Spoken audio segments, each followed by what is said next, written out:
Bonjour à tous et bienvenue dans cette nouvelle vidéo. Nous sommes aujourd'hui le dimanche 24 janvier. Au programme de cette vidéo, un tout petit voyage dans les Vosges. A tout de suite. Alors en préambule de cette vidéo, je vais dire un merci tout particulier à Lise, à Bastien, et une grosse papouille à Titou tant qu'on y est, pour leur clin d'œil à ma chaîne dans leur dernière vidéo. Ça m'a fait un plaisir que vous ne pouvez imaginer. C'est pour moi la chaîne Van Life par excellence. Alors entendons-nous bien, ils n'ont pas besoin de ma publicité, de ma petite chaîne. Je crois qu'ils sont assez grands eux-mêmes et ils font ça très bien. Mais voilà, je voulais ici les remercier publiquement. C'est une des rares chaînes de Van Lifer que je suis avec assiduité parce qu'ils ont tout. Ils ont la gentillesse tout d'abord, ils ont un talent fou. Allez voir le compte Instagram Lise Photographie, elle fait des images que je rêve de faire, c'est tout dire.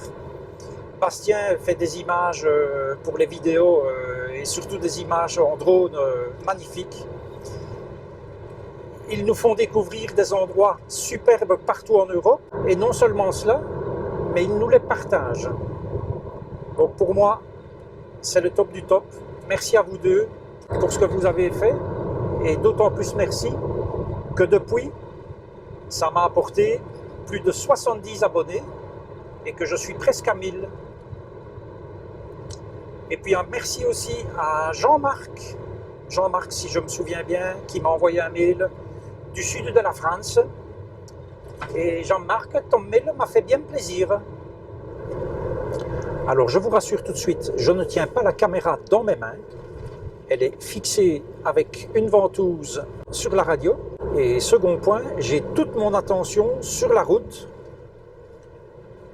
Une main sur le volant, une main sur le levier de vitesse, puisque nous sommes en train de monter un petit col et qu'il faut donc changer de vitesse à tout bout de champ. Alors pour ce tout petit voyage, ma compagne, enfin, vous avez saisi quoi. Alors pourquoi un tout petit voyage de 48 heures et pas plus? Tout simplement parce qu'en raison de la coronafolie ambiante, nous autres Belges sommes obligés de nous soumettre à toute une série d'obligations et d'interdictions si on dépasse 48 heures à l'étranger. Donc il faut remplir un document, il faut se mettre en quarantaine, il faut se faire tester une fois et puis une deuxième fois, enfin voilà. Et donc comme on voulait éviter ça, nous nous arrangeons pour que notre voyage ne dure pas plus de 48 heures. Pourquoi ce petit voyage maintenant? Pour la bonne et simple raison que, comme je le suspectais au niveau de la Belgique, tous les voyages à l'étranger vont être interdits à partir du 27, donc le mercredi qui vient, et ce jusqu'au 1er mars. Donc c'était soit partir maintenant, soit être emprisonné de nouveau, emprisonné, on se comprend, prison à ciel ouvert, on va dire, jusqu'au 1er mars. Comme je voulais m'évader un peu, j'ai décidé de partir et j'ai proposé à madame ma compagne de m'accompagner. Destination, les Vosges. Alors, moi je ne vais pas vous la raconter, vous dire que je pars à l'aventure et que tout d'un coup, comme par magie, je trouve un endroit absolument sensationnel. Pas plus que je ne vais vous dire qu'on a trouvé un spot magique tout à fait par hasard. Parce qu'on se serait perdu pour trouver ce magnifique spot d'enfer. Des spots qui bien souvent, pour 90% des cas, si pas plus, sont sur Park4Night, je le dis quand même. J'ai vu une vidéo très récemment d'un autre youtubeur qui était dans cette région. Et comme je suis, je vais le dire, relativement doué pour faire des recherches, mais surtout pour trouver, eh bien j'ai trouvé l'endroit où il avait été. Vous suivez certainement ce youtubeur Et donc vous voyez très probablement de quoi je veux parler. Et donc nous sommes partis vendredi après-midi et nous sommes arrivés à 850 mètres de ce magnifique spot sans pouvoir y accéder. Parce qu'évidemment les conditions météorologiques ont bien changé depuis le moment où la vidéo de ce youtubeur avait été tournée, j'imagine. Et donc c'était parfaitement inaccessible. En fait, au niveau de ce col, les chasse-neige ont vraiment fait un mur de neige à l'entrée de cette petite route forestière. Et donc c'était totalement impraticable, à moins de tout détruire. J'ai quand même essayé d'y aller par un autre côté, parce qu'il y a un autre côté par lequel on peut y aller. Donc il faut redescendre le col par l'autre côté, par rapport où on était arrivé. Et puis, par un petit village, il y a une autre route forestière qui monte. Il s'avère que cette route forestière, voilà, j'ai fait tout ce que j'ai pu, jusqu'à faire de la casse au niveau du van. Oui, j'ai fait de la casse au niveau du van hein, pour changer. Donc je pense que je suis quand même maudit avec chaussons. À mon avis, le prochain voyage, je prévois d'aller à Lourdes. Donc bref, je monte la route forestière à partir du village. Et puis il y avait beaucoup d'arbres arrachés, de branches, etc. Et notamment un arbre, mais qui avait été coupé à la tronçonneuse de chaque côté de la route. Un petit peu de neige qui traînait à côté de ce tout petit tronc, hein, un tronc pas plus gros que ça.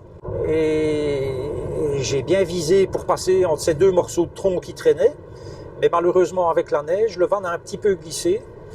Et tout d'un coup, un grand fracas. Et donc le résultat des courses, heureusement, pas beaucoup de casse du tout. Ce sont juste les plastiques de garniture sur le côté de la carrosserie, côté droit, qui ont été arrachés, avec bien sûr toutes leurs attaches. Voilà, donc il n'y a pas de carrosserie vraiment à réparer, juste les plastiques à recommander avec les attaches et puis remettre le tout. Je ne dois même pas passer par le concessionnaire Chausson pour cela. J'ai simplement pris contact avec mon carrossier qui va se renseigner lundi pour le prix de ces 3 morceaux de plastique. Et bref, cette petite route forestière, j'ai su monter et puis à un moment donné, même avec les pneus neige, plus possible. Il y avait un véhicule qui était passé avant, mais au moins 20 cm plus étroit que le Ducato.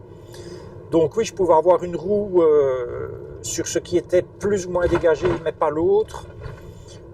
Il s'est avéré que c'était pas un bon plan. C'était de la neige mêlée d'eau, mais assez bien gelée. Quand ça commence vraiment à grimper de trop, il n'y a plus d'accroche.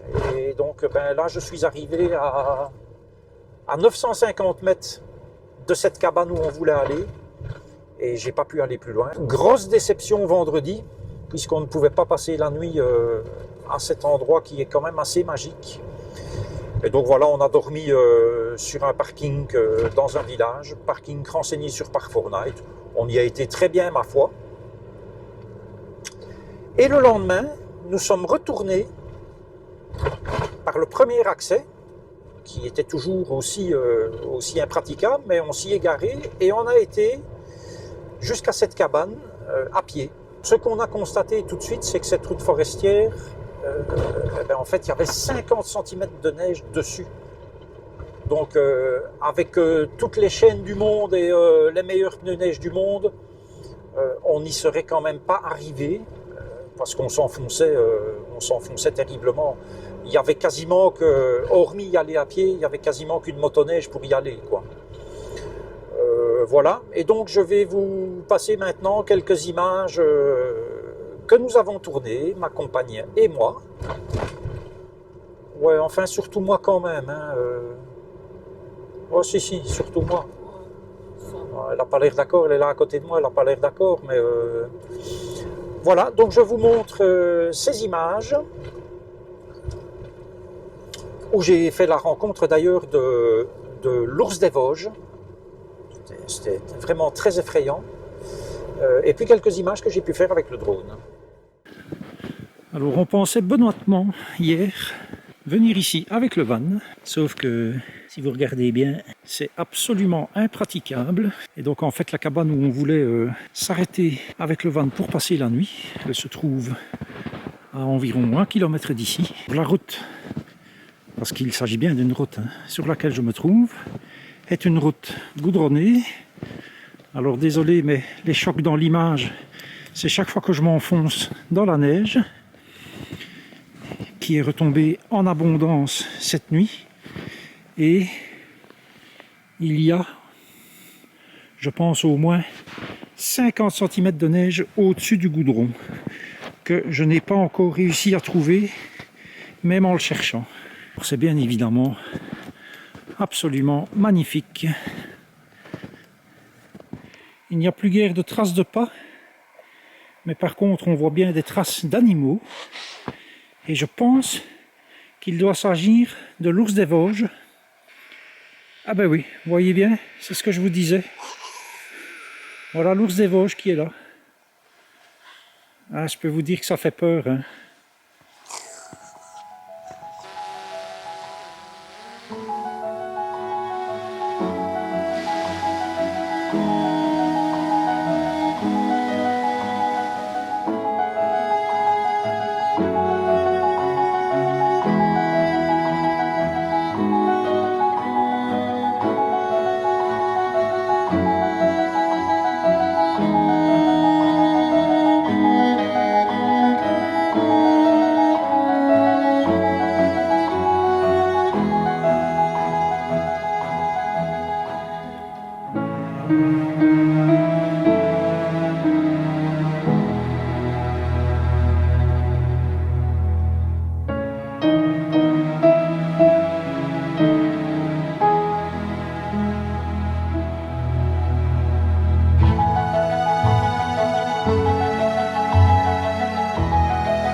Et donc on a passé vraiment un moment magique près de cette cabane. Moi j'ai fait un beau vol avec le drone, quelques belles photos, quelques beaux panoramiques horizontaux ou verticaux. Et puis l'après-midi nous nous sommes dirigés vers le col des Pendours, sur Park Fortnite aussi. Et c'est là que nous avons terminé la journée et que nous avons passé la nuit. Et comme je le suspectais déjà hier soir, en fait par rapport à la route, le parking, il y a une petite descente. Rien de tout cela n'est goudronné évidemment, hein. C'est de la terre ou peut-être du gravier. Et déjà hier soir je me suis dit, oh, pour remonter demain matin ça va être compliqué, parce qu'en fait ça monte, mais juste le dernier mètre avant d'arriver sur la route, il monte encore plus que le reste. Bon, et ce matin, comme de bien entendu, on se met en route et il n'y a rien à faire. On a beau avoir des pneus neige. Le véhicule, c'est une traction, des roues de 15 pouces, donc très petite par rapport au gabarit du véhicule. Hein. C'est assez incroyable d'ailleurs. Et donc, ça a été la galère. Et finalement, deux personnes, deux locaux arrivaient là pour se promener, puisque c'est quand même très prisé par les touristes d'un jour.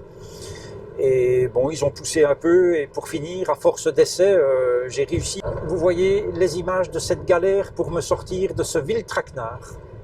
Et donc, comme vous le voyez sur les images... Après 200 mètres, tenez la gauche. Si Jean-Jean veut bien se taire. Comme vous le voyez sur les images, cette route... gauche. Et donc, comme vous le voyez sur les images... N59, en direction de Nancy, sur 34 km. Et donc, comme vous le voyez sur les images, la route de ce col, la départementale 218, donc, était quand même un petit peu enneigée, quelques centimètres. Et évidemment, sur cette surface, avec les pneus Nokian, aucun problème d'adhérence. J'ai fait quelques essais de freinage, d'accélération, pas de problème. Mais vraiment, pour sortir du petit parking qui est en contrebas de la route, là, ça a quand même été... un moment joyeux. Voilà, nous sommes sur la route du retour à 99 km/h en direction de Nancy. Pas de soleil, pas de pluie. Voyage très court mais qui nous a fait le plus grand bien, autant à ma compagne qu'à moi-même. Et donc voilà, nous allons reprendre notre vie de semi-confiné jusqu'à ce qu'enfin on soit libre de tout ce marasme économique, social et psychologique